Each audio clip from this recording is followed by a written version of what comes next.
G'day gamers, Ranger Tony here with another Pathfinder Kingmaker build video. Today we are going to look at monks. So the monk is an interesting class. They are, I feel, the archetypal glass cannon. At high levels, they can do a lot of damage and they have a lot of special abilities. But they don't have a lot of hit points and they can't wear armor, even though at high levels you are going to have what looks to be a pretty good armor class, and you can augment that with magical items. Ultimately, a monk is not really going to be able to stand in the front line of battle and just trade blows with an opponent. What you're going to want to do with the monk, and they are really well designed for this, is you're going to want to start in the back and charge in at an opponent, do some special moves, and then disengage. Right? Because that's what the monk is really designed for. So let's have a little bit of a look. You get a lot of special features. You have flurry of blows. So what this basically does is give you an extra attack, as long as you're attacking with monk weapons, which includes, of course, unarmed, but does include also things like quarterstaff, the kammer, the sai, the nunchuck, things like that. I don't recommend using those weapons because even though your fists, as say a human, only start with 1d6 of damage, ultimately they're going to do a lot more damage than that, a lot more damage than you can do with one of those weapons. And so while it might seem advantageous to use a weapon to begin with, those weapons all do the same or less damage than your fists anyway, and you don't have to spend any points on weapon focus and things like that for those weapons. If you were to find a good enchanted weapon that had some special ability that was a monk-specific weapon, get it and use it, and maybe switch it in and out as you need it. But I would say generally stick with your fists. Okay. Now, you also get an armor class bonus, and this is based on your wisdom for most of the monk variants, except, I believe, for the scaled fist. The sensei and I believe the traditional monk. The sensei might actually use intelligence for that. Let me just double check.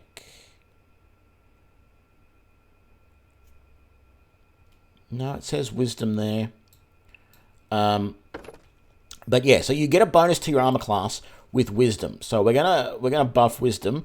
You also get this ability called Stunning Fist, which allows you to make a strike which will stun an opponent for 1 round. And that's, at first level, that's the attack that you're going to want. You can only use it once per day, but that's the attack that you're going to want to use, and eventually that will lead on to much more things. And that's the thing that you're going to slip into combat, find the right opponent, stun them, and get back out and let the rest of your party attack that person after you've stunned them.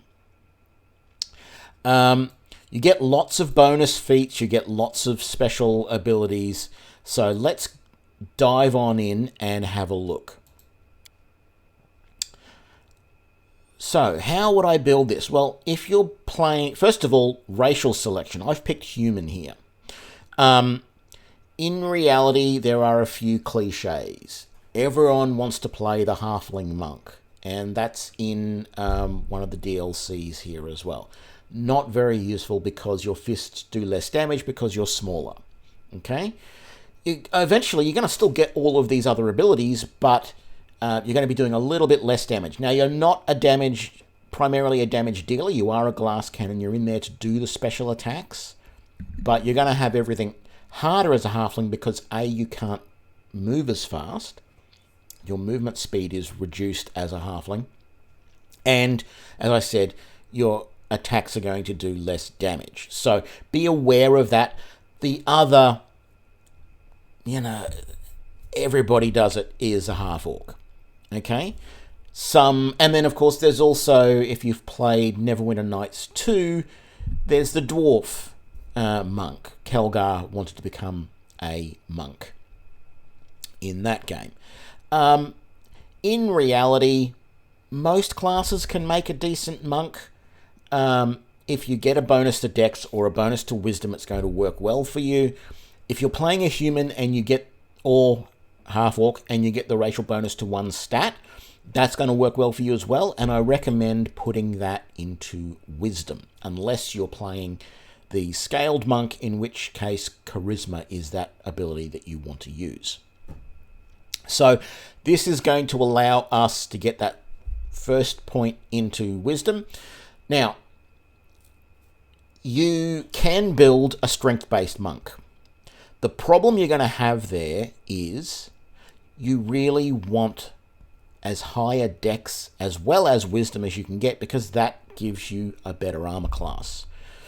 If you want to do a little bit more damage and go a strength-based monk, you can, but I don't see it as being a huge advantage. So I'm not going to put any points into strength. Instead, we're going to go to 16 in Dex. You can go higher than that, but you got to remember that after 16, like it costs me, after 14, it costs me 2 points, and then 3 points to go. So it costs me another 5 points to get from 14 to 16.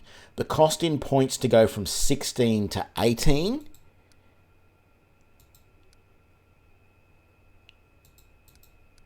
is 8 points, 7 points or something. It's significantly higher. So you end up at a situation where you're using a lot more of your points to get that high. So I would go to 16 with Dex, which is a good start. And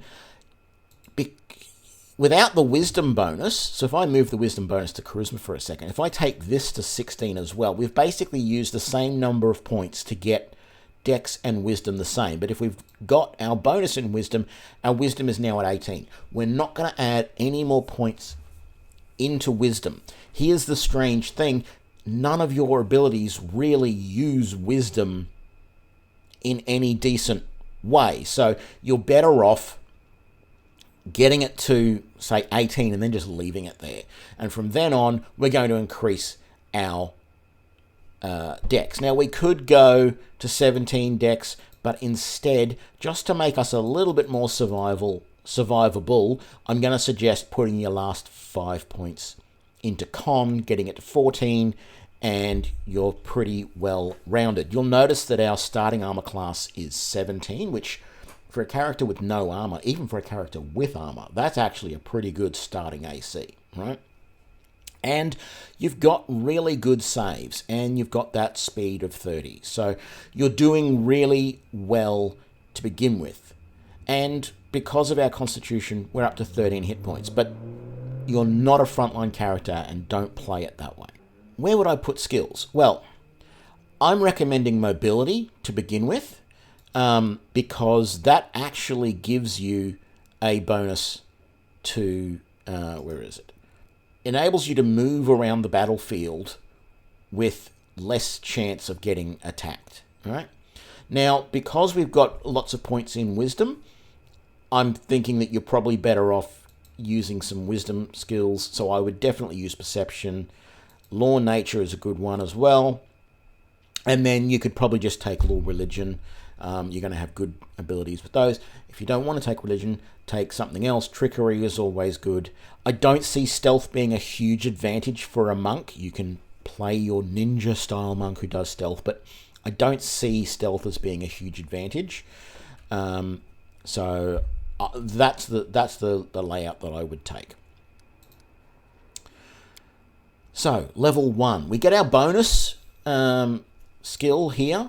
So we're getting stunning fist straight away, which is great. So we can run in and stun when we attack. Great. That's really good. I'm going to recommend taking weapon finesse so that we now use our dexterity to hit rather than our strength, because that can be used with unarmed. And we might as well take, at this point, weapon focus on our unarmed strike. So a little bit more chance to hit, because what we want to do is we don't care how much damage we're doing. We want to get the hit so that these special abilities that we've got can go off. Okay, that's the idea. You want those abilities to work. Now, out of all of these, what's the good... Because some of these are really not that useful. I don't personally feel that the crane style stuff is all that useful. Okay, so I'm going to say the first thing we take is dodge.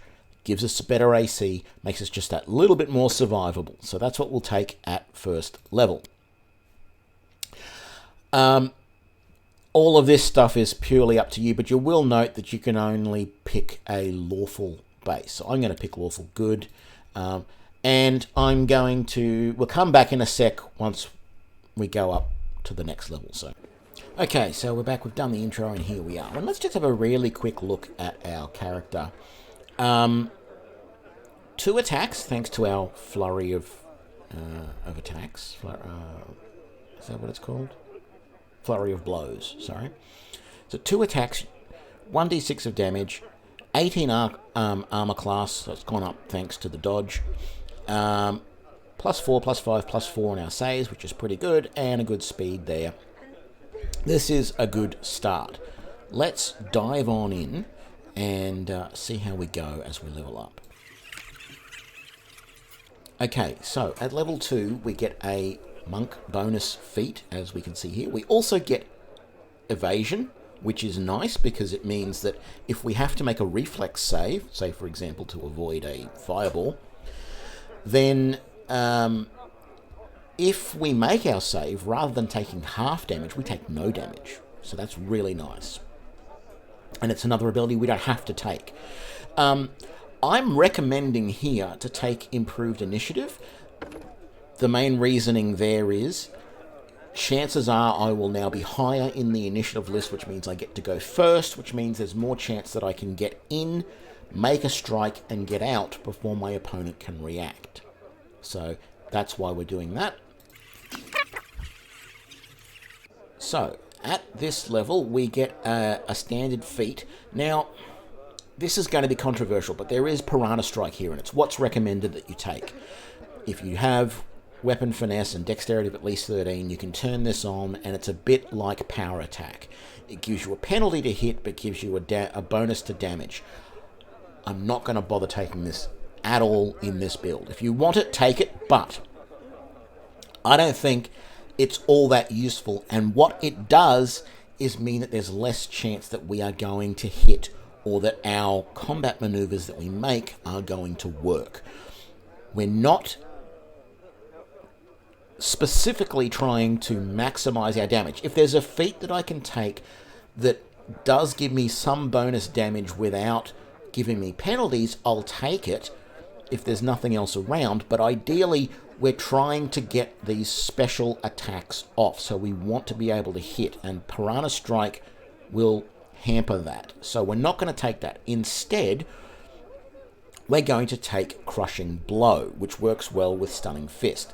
What it does is, instead of doing a normal Stunning Fist attack, well, we make the attack, but instead of stunning, it reduces the target's armor by the amount equal to our Wisdom modifier for 1 minute, and 1 minute is 6 rounds, right?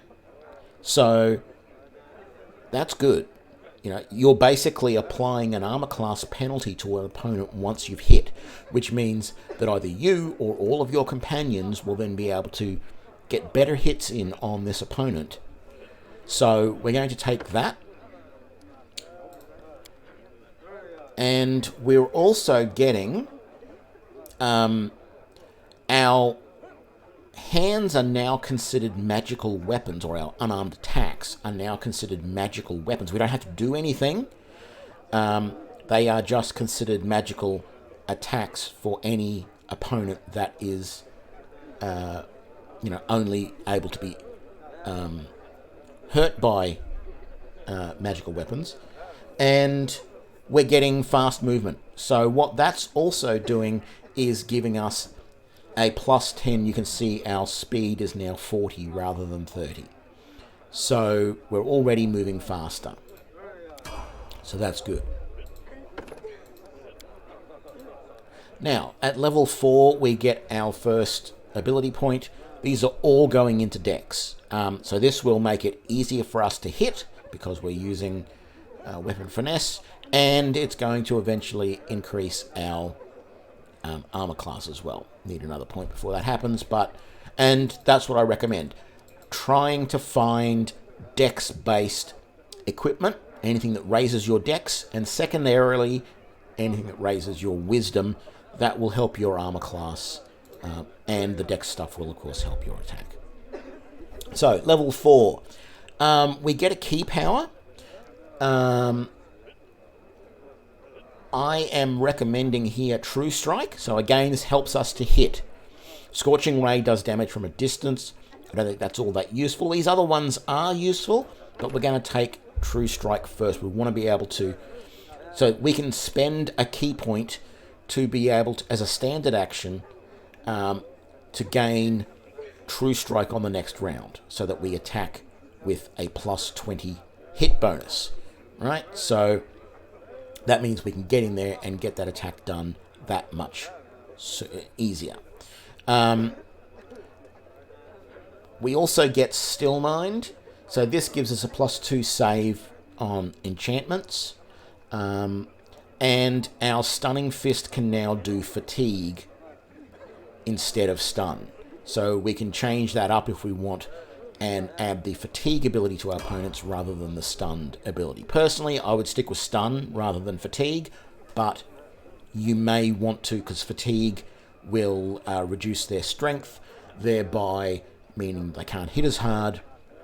So that might be something you want to do in some situations. But most of the situations, I would be using Stun.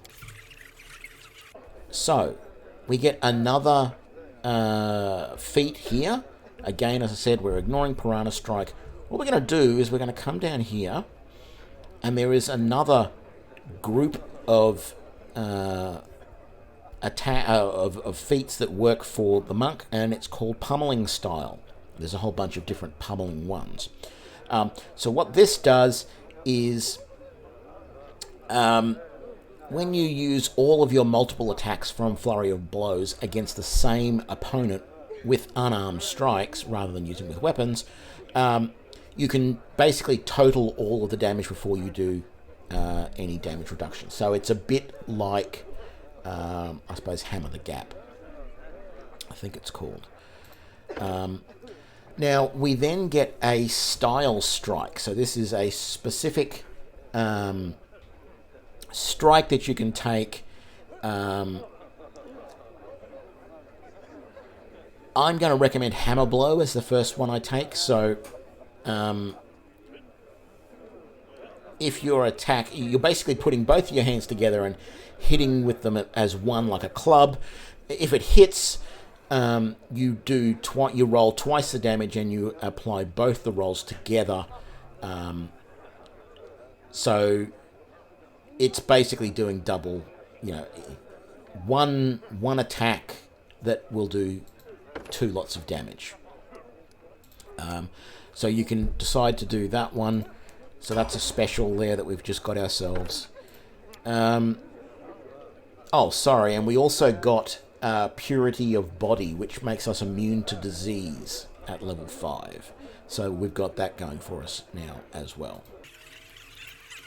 So, we get a monk bonus feat here at level 6.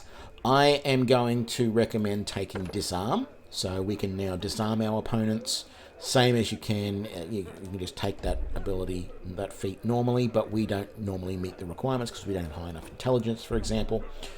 And then we get a key power, and I'm going to say that we take Sudden Speed, because that will allow us So that would increase our speed by 30 for 1 minute. So that's going to allow us to get in there and do an attack from further away or disengage quicker, a lot easier, and it lasts for a minute, so that's quite good.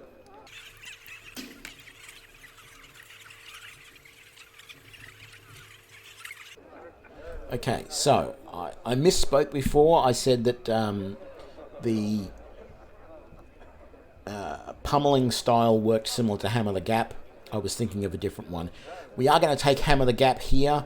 Hammer the Gap allows us that if we are making attacks, multiple attacks against the same opponent, we get little bits of extra damage. So if we make 3 attacks, we get 1 extra damage for each of the consecutive hits that work. So if all of the attacks hit and we had 3 attacks, the second attack would get 1 extra point of damage and the third attack would get 2 extra points of damage. So it doesn't give us any sort of penalty, but it does give us a little bit of extra damage. Again, it's not necessary. We're not going for damage, but we can take it, so we will. There's nothing else that I really wanted that's going to give us a special at this point. And we also get the ability that our attacks are now considered cold iron and silver.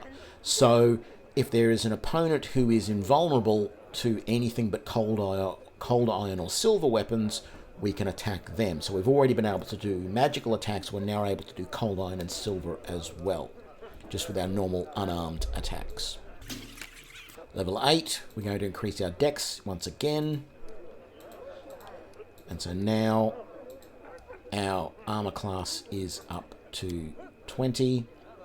The key power that I'm going to recommend we take here is Abundant Step. So this basically gives us the ability to use a Dimension Door spell using 2 points of ki. So once again, allow us to get in or get out of combat really quickly and easily.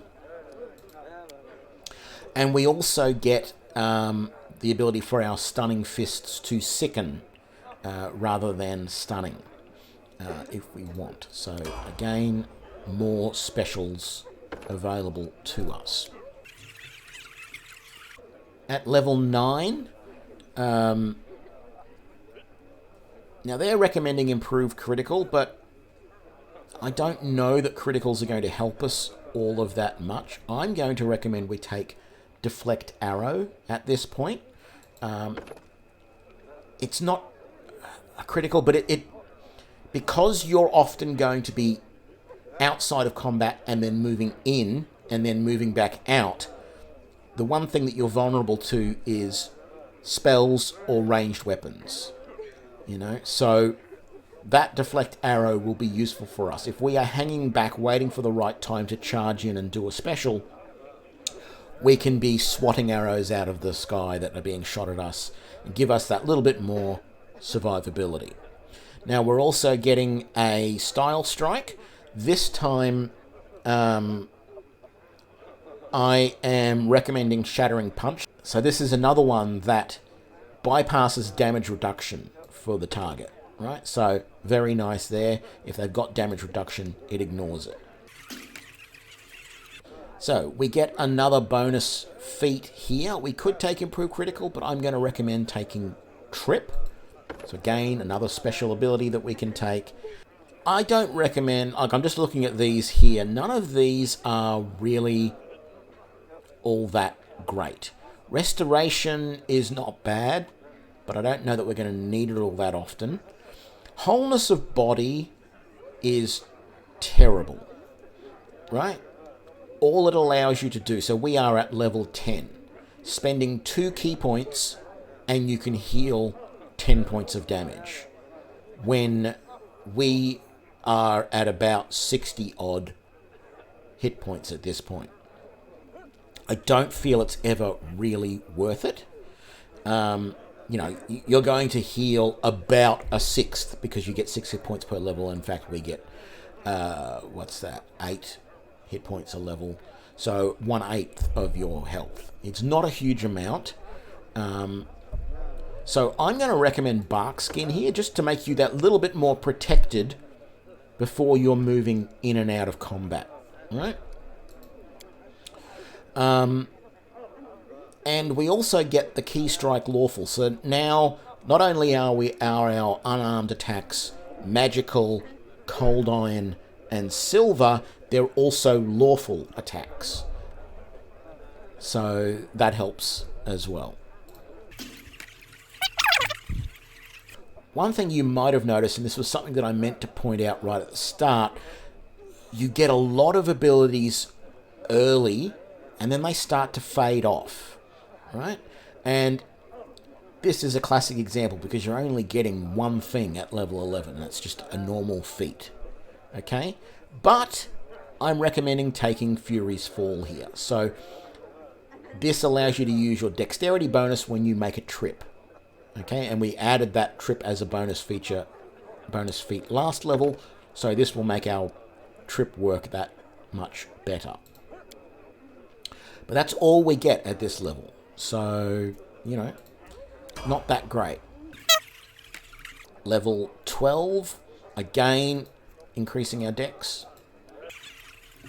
Now, we get a key power at this level, so we do get something. I'm recommending Restoration at this point. I mean, Diamond Body is fine.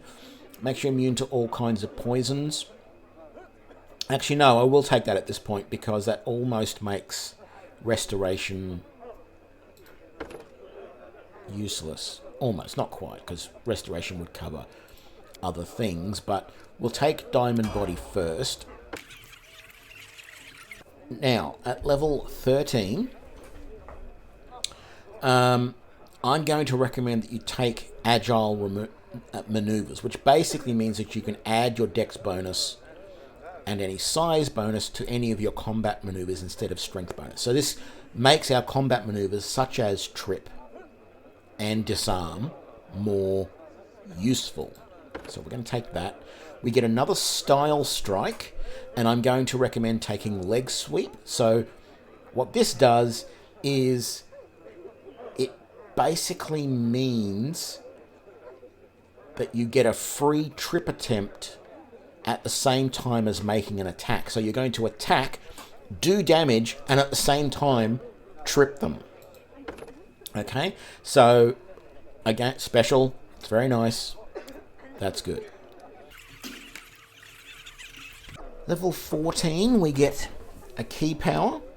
Now, as I said, I don't like a lot of these, but Shout really jumps out at me because so few things, and I haven't picked. There was Scorching Ray, for example. There's Spit Venom. I haven't picked other things that do ranged damage, not because there's less chance of us hitting. In fact, we're going to be pretty good at it. The problem is that they're nothing special. Spitting Venom, Scorching Ray, they're nothing that no one else can do. But sonic attacks are so few and far between, and it's very hard to find reliable things that protect you against sonic damage. There's very few spells that protect against sonic damage, all that sort of stuff. So I feel that the key power Shout is quite good. And at this point, we're already level 14, right? We're going to be doing 14d6 of damage per attack. So it's going to be quite powerful. So we've chosen that, and we get a bonus feat here, and I'm recommending Combat Reflexes, which gives you an additional number of attacks of opportunity based on your dexterity. So if someone tries to move around you or cast spells, so, you know, one of the things that I feel the monk does well is, yes, you've got your special abilities, but if you're not going to use them, the best thing to do with a monk is get them into the face of any mages or archers. Anyone with missile weapons or spells, get your monk in their face and be doing damage. This will then be even better because it gives you attacks of opportunity. It gives you more attacks of opportunity, which you will have a lot of if you are up against mages and missile, archers. If you're right in their face, whenever they cast a spell, and most of the time when they shoot their bow, they're going to provoke an attack of opportunity, and you'll get more hits this way. So definitely recommend that. So we just get a standard feat this level.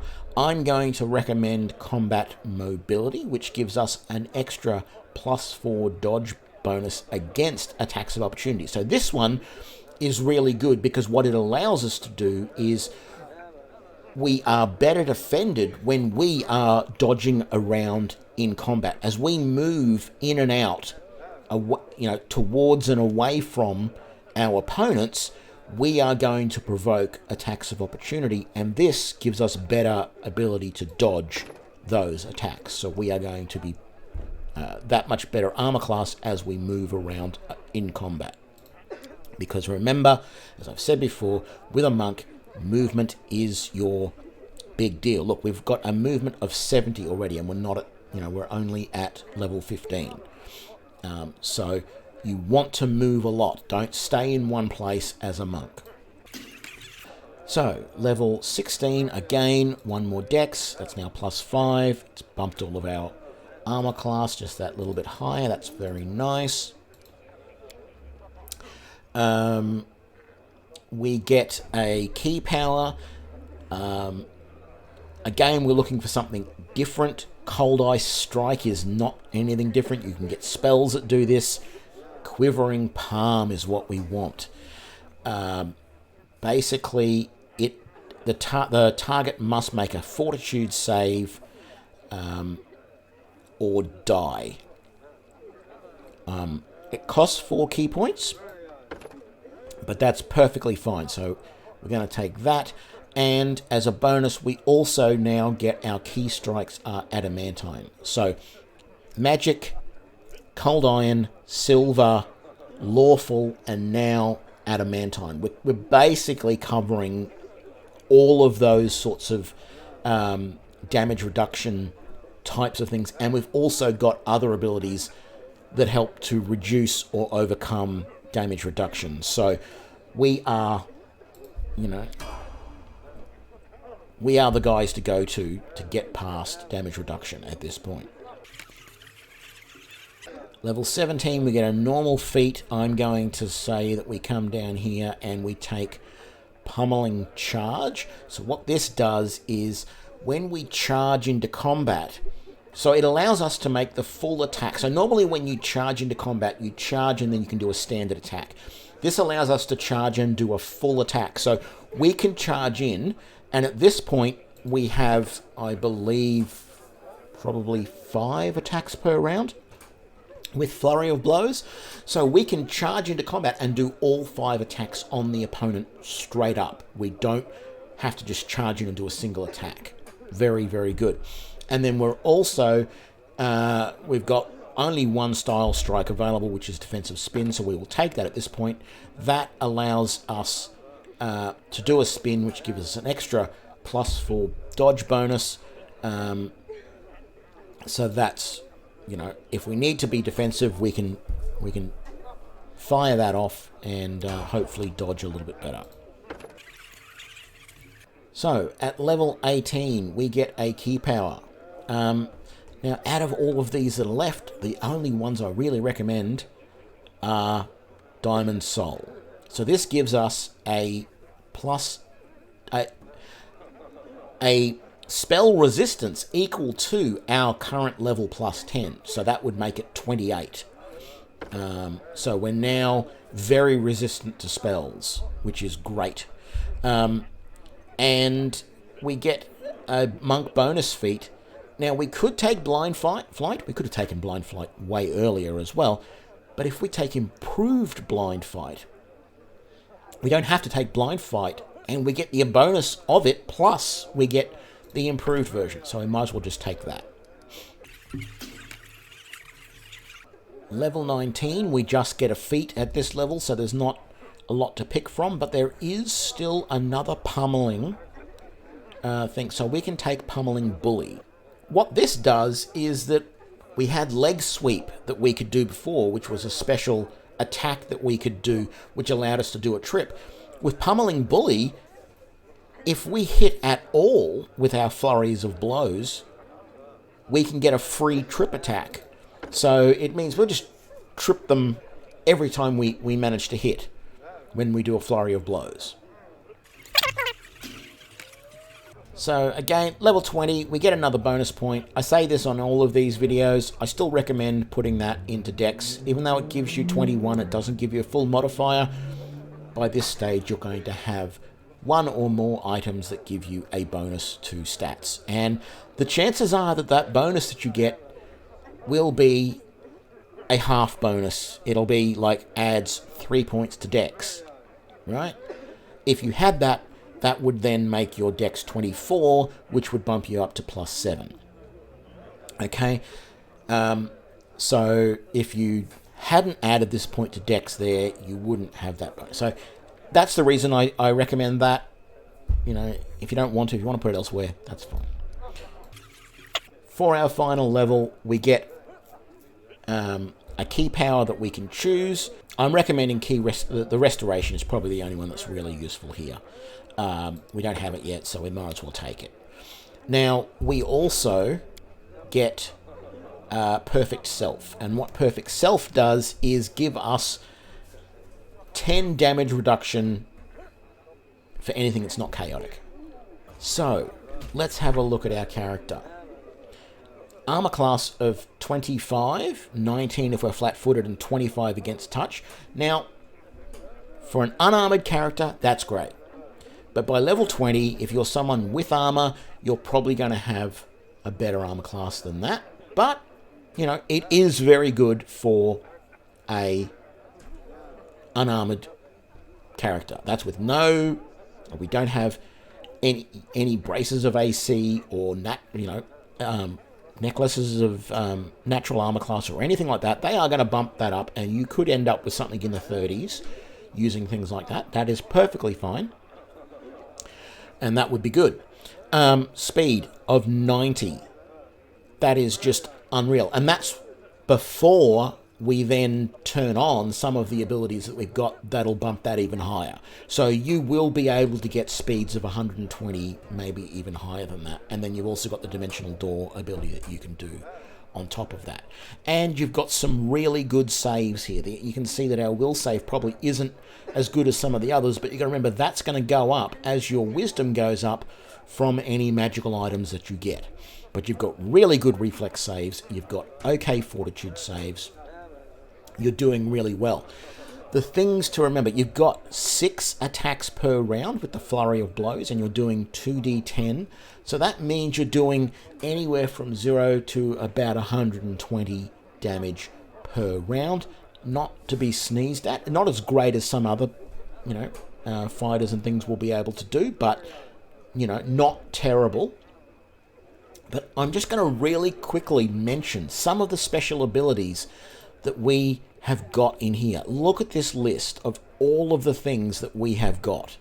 And just to summarize what all of this is, we can stun, we can crush, which does armor AC reduction, we can fatigue, we can true strike, we can disarm, we can deflect arrows, we have bark skin to protect us, we can sicken our opponents, we can trip them while doing damage from a leg sweep, we can shout at them to do a cone of sonic damage with a lot of damage. We can kill them with quivering palm. Save versus death, basically. Other things that bypass damage reduction. We can do magical, cold iron, silver, lawful, and adamantine damage with our bare hands. We can dimension door. We have a high spell resistance even before our will save. And we have poison and disease immunity. And I have a feeling I've missed some things in amongst all of that. All right? So, as I said, the monk is very much a character that doesn't stay in the front lines. They hang back at the start of combat and they pick their opponents. So at the very first thing in combat, you probably just want to charge at any spellcasters or archers, and even if you're not using special attacks at them, get in their face and then do attacks of opportunity when they try and do anything else. But these guys excel at the big bad bosses, right?